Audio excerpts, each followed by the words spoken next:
Li Manfong lahir pada tahun 1913 dan meninggal tahun 1988. Ia adalah seorang pelukis Indonesia yang dilahirkan di Tiongkok. Ia dibesarkan dan mendapatkan pendidikannya di Singapura. Di sana ia belajar melukis dengan seorang pelukis bernama Ling Nan, dan belakangan dengan seorang guru yang mengajarkannya lukisan minyak. Pada tahun 1933, ia pergi ke Indonesia dan tinggal di sana selama 33 tahun. Pada masa Perang Dunia II, ia ditawan Jepang, dan setelah Indonesia merdeka, ia menjadi pelukis istana Presiden Soekarno dan menjadi warga negara Indonesia. Lukisan-lukisan Li Manfong diakui sebagai perintis pelukis Asia Tenggara.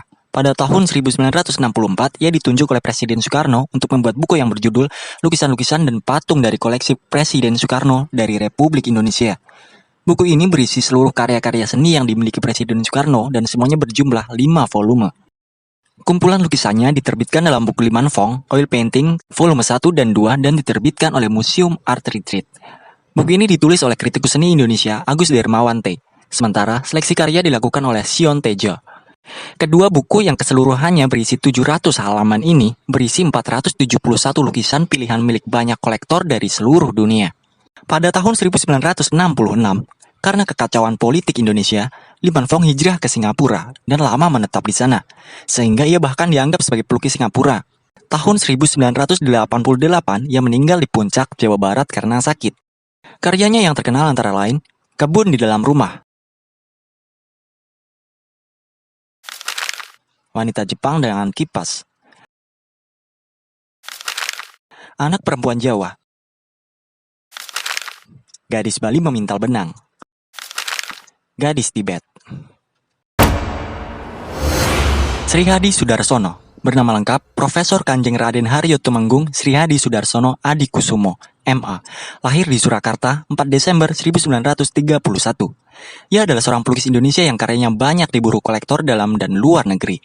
Sri Hadi Sudarsono pernah diangkat menjadi anggota Tentara Pelajar pada rentang tahun 1945 hingga 1948 sebagai wartawan pelukis yang menciptakan poster-poster untuk Balai Penerangan Divisi 4 BKR TKR atau TNI di Solo.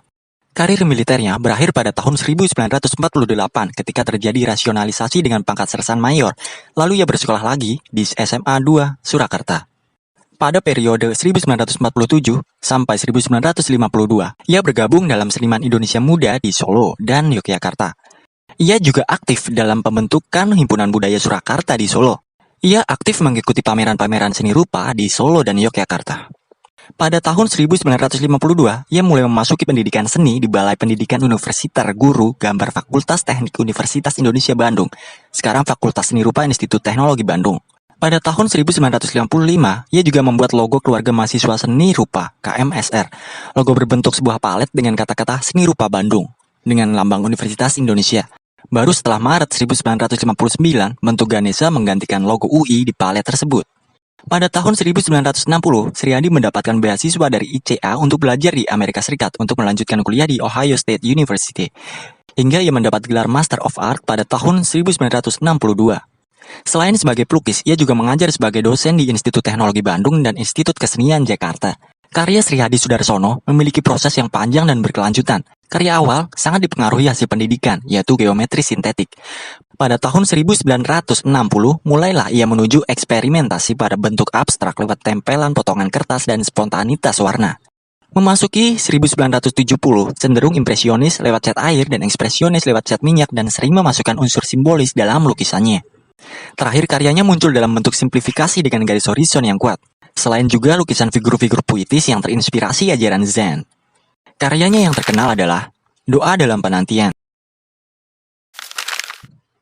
Perahu Jukung, Baris, The Warrior, The Energy of Love and Peace, Juang Merdeka. Jangan lupa klik like, subscribe video serta channel ini. Aktifkan juga loncengnya agar tidak ketinggalan update. Sampai jumpa pada video-video selanjutnya. Tonton juga video-video lain yang tidak kalah menarik di channel ini. Salam Rahayu, matur nuwun.